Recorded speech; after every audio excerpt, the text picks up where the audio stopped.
Welcome into the newest episode of Side Mission. I, like always, am your host, Rusty Ellis, joined by all three of the boys today, Kyle, Matt, and Thacker. And fellas, we're 4 episodes into The Last of Us. That seems kind of crazy. I don't feel like we should be that far into this show already, but here we are.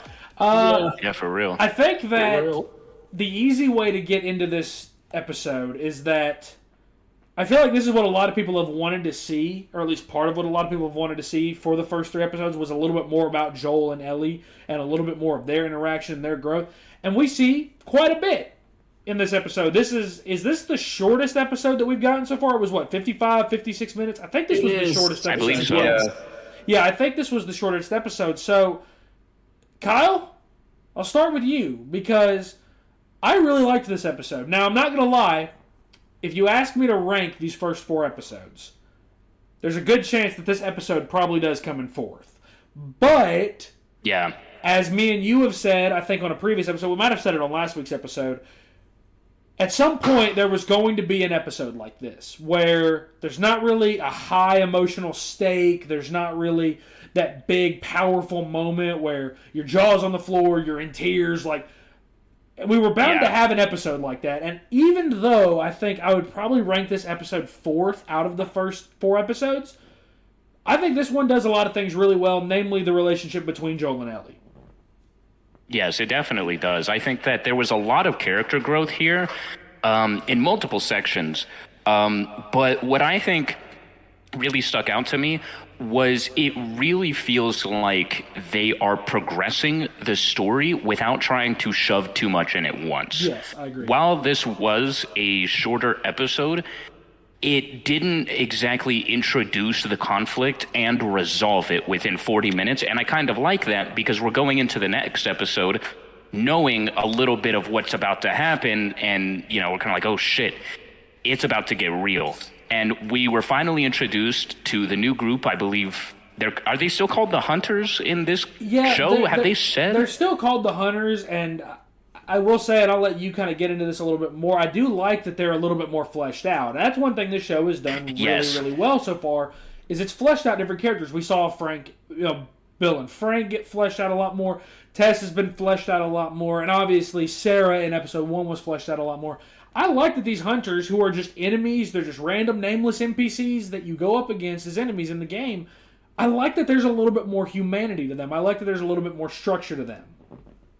Yes, I love getting to see the other side over at the camp and what's going on there. And, we kind of meet their leader and, she's interrogating a guy talking about, how my brother was killed in this cell, and she's trying to find out where some new characters, Sam and Henry, are. Yes. Because I'm assuming that they were part of this group and left, and I don't really know if they expanded on that in the game. I think you just kind of meet them, and they're just trying to survive, and they're running from the hunters as well. So I think it's very interesting to see that these 2 characters had a relationship with this group before Joel and Ellie met them. And I think that, honestly, I really hope that, we get a little bit of backstory on Sam and Henry and, what happened with them. We kind of get to see why they're on the run from this group. I hope we get to see that in the next episode, but this episode was jam-packed with Joel and Ellie conversations, character growth, and in the very beginning, it obviously starts out where they're leaving Bill and Frank's and they're heading out west, but they get stopped by this massive load of cars that are piled up in front of this bridge, and that's where they have to decide to take a detour, and things start taking a turn for the worst. Yeah, I will say, and Matt, I'll go to you for this next one, just because I think that, again, as someone that you've played the game quite a bit, you know kind of this section of the story. First of all, like me and Kyle alluded to last week, the change from Pittsburgh to Kansas City made absolutely zero difference. Absolutely zero difference. Anyone that was bitching and moaning about that, you're stupid and you don't deserve to enjoy this show like the rest of us. But that's just me. Matt, I have a theory that I've kind of come up with, because if you think back to the game when you first meet Sam and Henry, and this is kind of getting a little ahead of ourselves and looking at next week a little bit, you remember that they tell you that they're going to meet members of their camp at that radio tower that is just outside the city. What if that was just a lie they told Joel and Ellie to get them to come with them? Because in the show, they're making it very clear that Henry and Sam used to be, or at least it makes it sound like they used to be a part of this hunter group, and that they deserted. We obviously know the hunters are still after them in the game. You're obviously trying to avoid them the entire time where you can. Do you think that, or does that seem like a plausible conspiracy theory? And then I'll get to you about the actual episode. Yeah, I can see that, especially with the fact that the show is not following so closely to the main game. It's been a while since I played the first game, so I'm actually doing a replay for Last of Us Part 1 right now. And, like, there's no telling what direction that they're going to take Sam and Henry. Like, I like the fact that, you know, they're being hunted down, like, just like in the game. And Yes. it's very vaguely hinted at that, you know, that Catherine, who is the leader of these hunters, Is it Catherine or at least Kathleen? one of them. It's Catherine, I believe. Is it? Or it could be Kathleen. I think it's a might Kathy be. something. It's Kath. It's something that starts with Kath and ends with letters. But I'll call her Kathy. okay, And, I'm not calling like, her that. they had a quick scene where she comes out and she sees bodies that they had found, and one of those is her son. And immediately she goes and blames Henry and Sam, and then that's when the whole start, you know, whole town, all the hunters start looking for them. Yes. So very curious to see exactly what changes are going to be made as far as like Sam and Henry's storyline that's going to bring Joel and Ellie along for the ride with them in the show. Just looked it up. It is Kathleen, so I'm going to take my victory lap right there. Let's go. But Matt, talking a little bit more about the episode, let's talk about the moment where Ellie has to kill for the first time, because that's a big scene in this episode, and it's one of those where you see again for a 14-year-old that has clearly got anger issues, and we see that in the game. We've seen it a lot in the show so far. Very realistic reaction to having to kill somebody for the first time, I thought. Yeah, I could not put myself in Ellie's shoes, especially because, I mean, this is the world that we live in. I mean, I think one thing that was super heartbreaking is, so in the games, you don't really get that human side of these enemies that you're killing. But in the show, the boy, he's literally laying on the ground after being shot by Ellie, begging for his life. And I almost felt sympathy for him. I was like, yeah, you just did pretty much almost kill Joel and Ellie, and you had every intention on killing them. But he's just sitting there because he's just a kid. He's like, God, he was calling out for his mom. And that just really just like hits. And you see the humanity side of, you know, the hunters. Yeah, that was like, brutal. These kids. Like, also, thankfully, you know, that they were going up against like 2 or 3, because I literally just played through this part of the game last night. And there's like 20 of them dudes. Like 8 or something like that. Yeah. I think that the difference is I think they handled it really well. I will say I'm only bummed out that they left out the line where Joel says he's not even hurt. Like, yeah, I thought the same. I would have loved to see that, especially because the beginning of the episode when they're in the truck, like it's almost word by word from the game, like the conversations between Joel and Ellie. So I was like, please say it. He ain't even hurt, because that was such a badass line and shows you the type of character that Joel is. Well, and the thing is, like, there was another conversation from later in the episode, at least I believe. I mean, it's been a few days since I've watched it, obviously, and I would do very well to probably rewatch it before we record next time. But there's another conversation from the game originally that they also put in here along the lines of, you know, her asking him, how did you know he wasn't hurt? And if you remember, the original line is something along the lines of, because I've done that same thing before. Or because I've been in that situation before and I've done something similar. I don't remember what Pedro Pascal's line was there, but I feel like it was very, very close to the original source material. And again, I do like how a lot of the bigger lines, the bigger moments from the game, I like how those are still making their way into all of this. You know, I mentioned last week when me and Kyle talked about episode 3, I mentioned that I liked Joel's little speech to Ellie about, hey, like if we're going to do this, we're going to follow a couple rules. One is you're not going to bring up Tess ever. Two is, don't tell anyone about your condition. And three is you do what I say when I say it, and then he has her repeat it. And I love that those little conversations are making their way still for all the changes the show is doing, and I'm perfectly fine with the changes.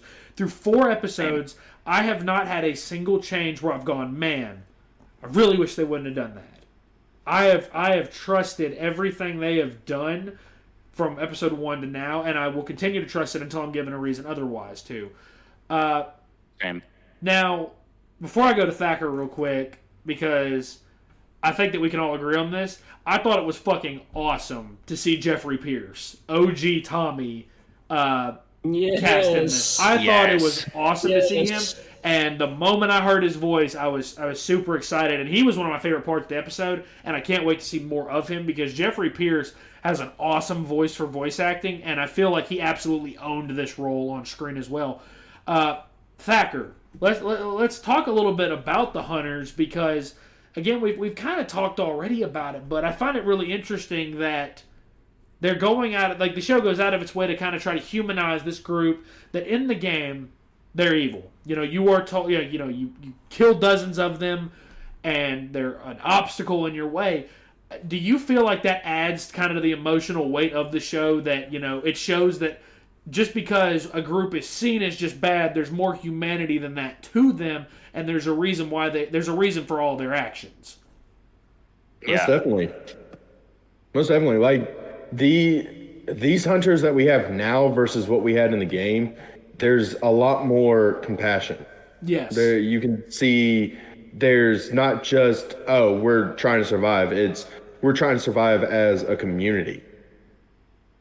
Yeah. And it really brings this entire episode, and it brings the hunters together as, instead of just being an obstacle in now Kansas City, you've now kind of stepped foot into somebody else's property, their land, their territory, whatever you want to call it. You've stepped into somebody else's home, essentially, yeah. Exactly. And you've pretty much just shit all over the place. That's one way to put it. I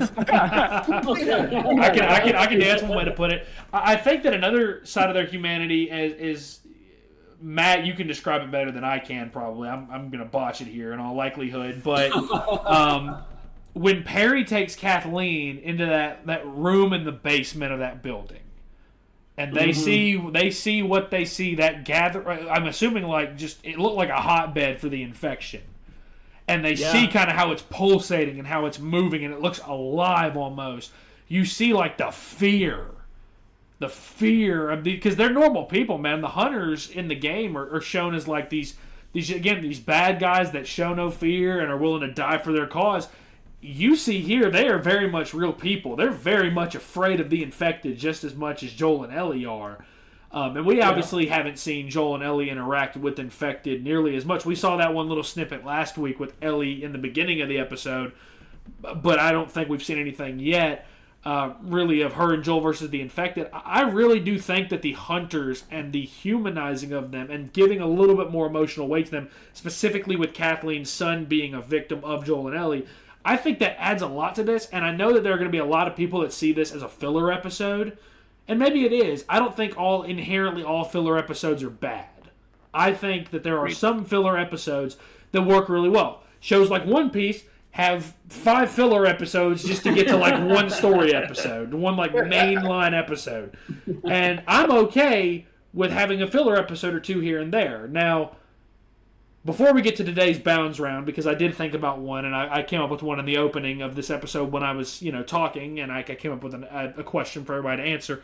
Let's look ahead to next week, and really not even next week, as of recording, 2 days from now, because in order to not compete with the Super Bowl, a very wise move on HBO's part, because the Super Bowl is one of the most watched events on TV every year, the new episodes are coming out on Friday. This week's episode will be coming out on Friday, which unfortunately means we're going to have a 2-day longer wait for the episode after that. Without giving away spoilers of what we know is coming, how excited are we? And we can go down the line. We'll go to Kyle, then Thacker, then Matt. How excited are we for Henry and Sam's storyline? And most importantly, as it was hinted at the end of this episode, seeing a bloater for the first time. Ooh. Yes, I am very excited to see the bloater. I wonder what was going on with, when Kathleen and Jeffrey Pierce's character, I can't remember his name. Perry. They remember when they went down and they looked at he opened up that room and that the floor was caving in. I wonder if that has something to do with the fungus or if that's, a bloater's about to come out of there. Maybe the beginning of a bloater, yeah. Yeah, and I'm really, really excited for them to expand upon that and to really add a little bit of they're adding more to the stakes because it's showing more enemies, because obviously we saw the regular infected, then we saw the clickers, now we're getting the bloaters, and I'm very interested to see if and how they kill it, because they're one of the toughest enemies in the game, and I think that it looks, just from the little clip that we got from the after credits, I think it looks incredible. Whoever's doing the special effects for the infected 100%. On this show needs to be commended, because they look really ripped right from the video game and put in live action, and I cannot praise that enough. Another thing I think I'm really excited for is it that they made Henry deaf? They made Sam. They have made Sam deaf. Sam is going to be deaf, which I think is a really interesting wrinkle. Yes, I think it's going to be very interesting to see them, communicate with him, but not using words, using sign language. Yeah, ASL. And it's really going to, I think, add some depth to the character to show the kind of struggles that they've had to go through with Sam, being hearing disabled. It's obviously going to be a lot harder for them because Sam can't hear any of the danger around him. So I am very interested to see how they have survived. I hope they explain how they have survived and, how they've overcome those obstacles with that. Honestly, two really great things that I'm looking forward as well, Kyle. I'm right there with you. But I'm more interested to see how are we getting out of Kansas City. Yes, yeah. I agree. I'm so ready to see how are we getting out of Kansas City, because as you mentioned, Sam is deaf. We've got a little snippet of a bloater, but with all of that, we still have the hunters around. It's one of those that I think in the preview, the hunters and the bloater were on screen around Joel and Ellie at the same time. That's going to be scary. I think that's, if I remember it correctly, I think they were all together, all around each other at the same time too. I think you might be right, actually, but that's going to be one of those things that I feel like are going to put anyone watching that episode right on the edge of their seats. Agreed. Yeah, I'll say that what I'm mostly looking forward to about next episode is in the game, Ellie and Sam were able to build this friendship, this dynamic. And it was so great to watch that unfold because Ellie is so young and she hasn't had a friend proper since the prequel. With Left Behind. With Left Behind, Left Behind. Ellie hasn't really had someone close to her age in this universe, this whole entire thing that's going on. So with Sam having to communicate through ASL, I'm really kind of curious how that bond, that friendship will build over in this episode. I can just kind of picture Ellie learning ASL. Matt, you jogged my memory. Jogged my memory, Matt, because I remember. I think that's actually part of the storyline. Is Ellie knows ASL. I believe they've said going into this episode that Ellie would also know ASL. So you jogged my memory of that. I think that's really interesting. Yeah, I'm really kind of excited because it's gonna be a roller coaster of an episode. That preview alone, especially because of the fact that if they had followed the games closer, we would already have gotten the bloater with Bill, with Bill's story, but they completely changed that for the better, might I add, because after playing through that chapter last night, I feel like the way that they handled episode 3 made more sense in the context that because Frank was such a throwaway character in the game. Yeah. You literally find his body, and you literally find a note. But you know, the show did so much better on building up on their relationship, and I think that I prefer the way the show handled it. So I agree. I'm definitely super interested to see how the Ellie and Sam dynamic will work. I think that, Matt, I want to point out something that you just said that I agree with. I think that in terms of a show format, I think that how the show did episode 3 was absolutely better than if they had just done it exactly like the game. Because if they had just done it exactly like the game, it kind of would have felt a little campy. Would have felt a little bit more like an action show where it's more of an apocalyptic drama. It's not supposed to be an action show. It's not just about the gunsling. It's about a lot of the stealth elements, a lot of the sneaking around. It's about a lot of that. And I think in terms of how the show did it the best way the show could have, in my opinion. I think that there's still great parts of the games aspect, and it works in video game form. I don't think it would have worked that way exactly one-to-one for a TV show. All I'm going to say is Sam and Henry's storyline, if you know, you know. you know the moments that are coming. You know what is on the horizon. And if you don't know, you are in for a wild ride. I can't wait. I can't wait to see the adaptation of this, especially how they did Bill and Frank. I can't wait to see how they the kind of treatment they give Henry and Sam's characters, and I'm excited for Lamar Johnson as well, playing as Henry. I think he's going to be awesome. So, with that being said, to close today's episode out, I'm going to ask the three of you to do something. As you heard me say earlier in the episode, if I had to rank the episodes so far, I would probably put this episode at number 4. I want to hear how each of you would rank the 4 episodes up to this point for today's Bounds round.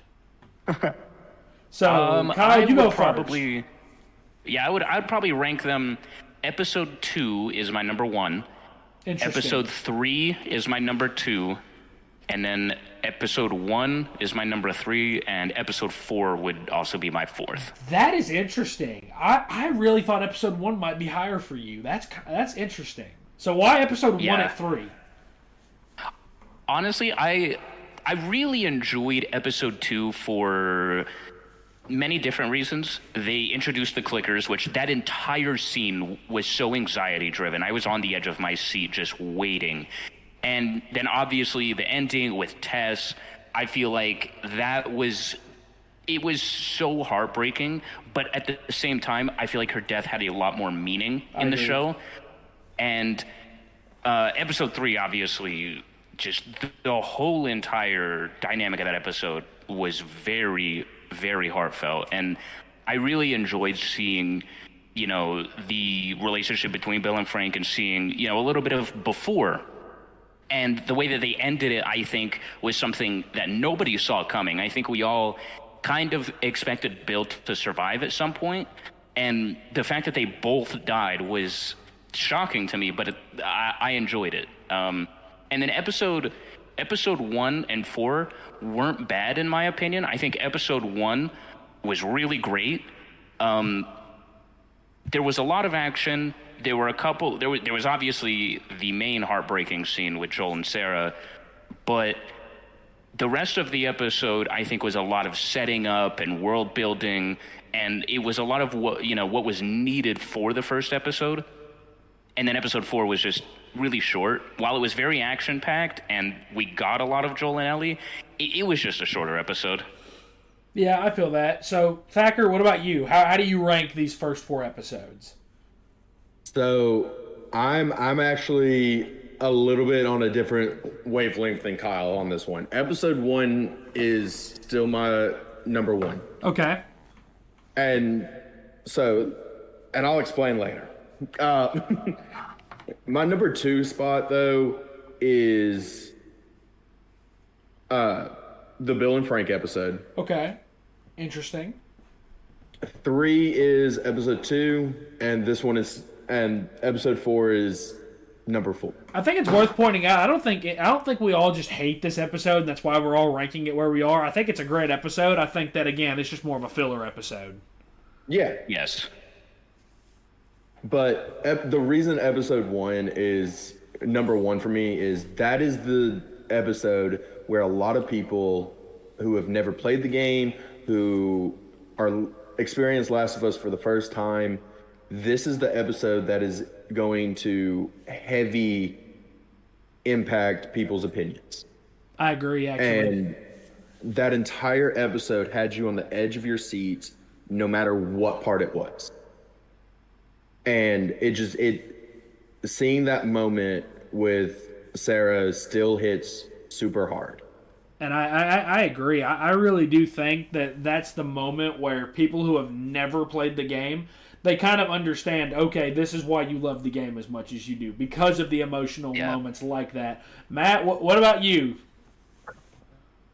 Well, my episode ranking is actually from number 1 is episode 1, and then it goes episode 2 is 2, and then basically it's just following the release order. Okay, that's interesting. The primary reason why episode 1 for me is the fact that it's like what Thacker said. Like this is the episode that everyone, even the non-players who have never played Last of Us, are going to start off with, and I think it was such a treat for the players who did play Last of Us from its original release to even the remake or in the remaster, being introduced to Joel and Sarah and Tommy and all these characters, and the fact that they added so much more characterization and more depth to, especially for Sarah, because we already talked about how well the actress who did her was, and how much more fleshed out everything was.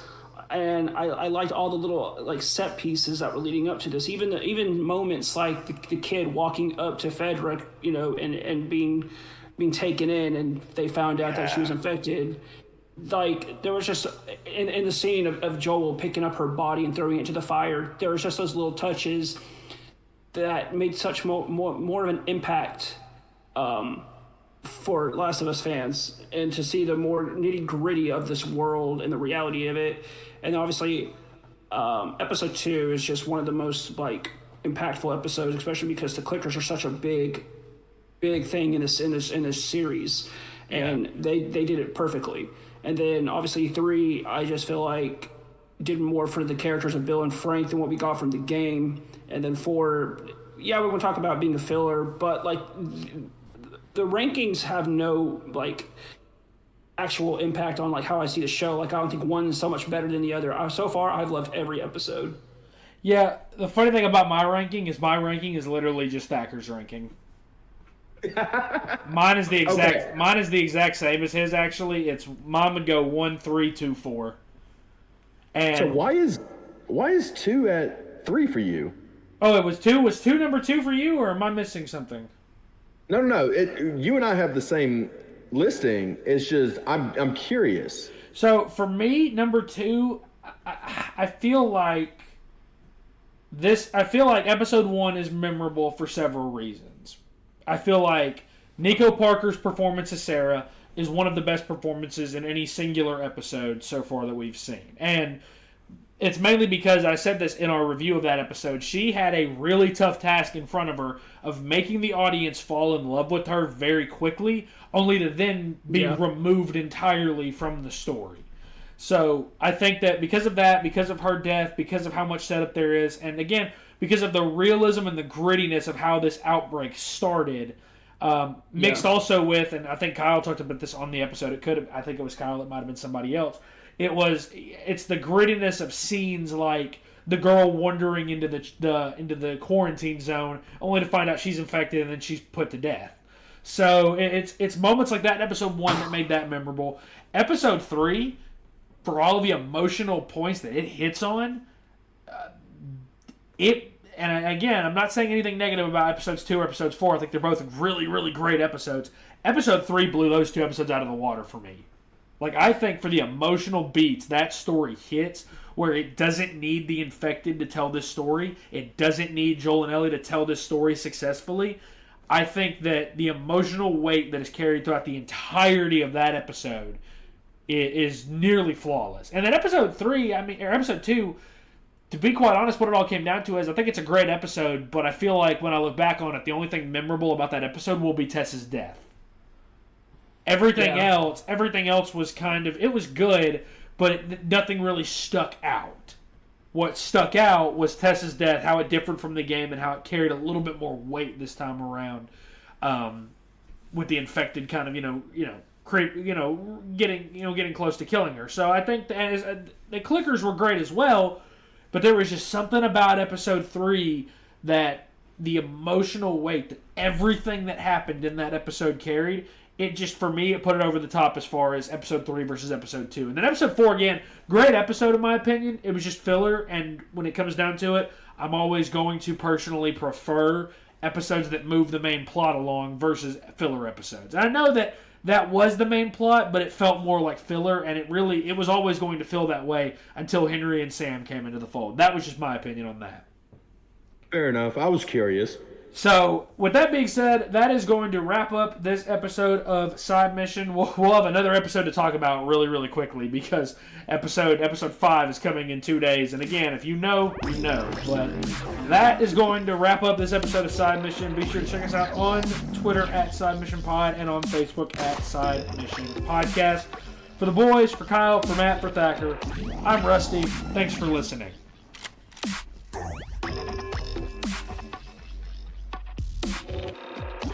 Yeah.